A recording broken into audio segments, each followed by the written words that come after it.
ఏమన్నారని జోగికి ఇంత ఉక్కపోత? జోగిపై యాక్షన్ తీసుకుంటామని సిట్ చెప్పలేదే?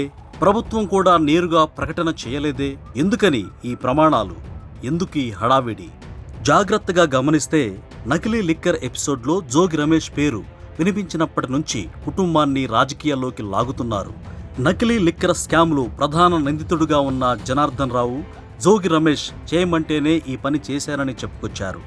కూటమి ప్రభుత్వానికి చెడ్డ పేరు తెచ్చేలా చేస్తే 3 కోట్లు ఇస్తానని చెప్పినందుకే ఆశపడి నకిలీ మద్యం తయారు చేశానన్నాడు జనార్దన్ రావు. ఆ వీడియో బయటకొచ్చిన వెంటనే మీడియా ముందుకు వచ్చిన జోగి రమేష్ తన కుటుంబంతో సహా తిరుమలకు వస్తా, భువనేశ్వరి బ్రాహ్మణిని తీసుకుని చంద్రబాబు, లోకేష్ కూడా రావాలని సవాల్ చేశారు. అసలు ఇలాంటి విషయాల్లోకి కుటుంబాన్ని ఎందుకు తీసుకొస్తున్నారో అర్థం కావడం లేదు. ఇప్పుడేమో ఇంద్రకీలాద్రికి కుటుంబం మొత్తాన్ని తీసుకొచ్చి సత్యప్రమాణం పేరుతో రాజకీయం చేస్తున్నారు. ఏదైనా ఉంటే పార్టీ పరంగా పోరాటం చేసుకోవాలి, వ్యక్తిగతంగా ఫైట్ చేయాలి. అంతేగాని ప్రతిసారి కుటుంబాన్ని ముందు పెడుతున్నారు జోగి రమేష్.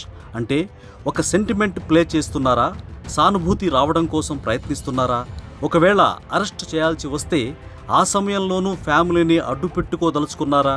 ఏంటి రాజకీయం?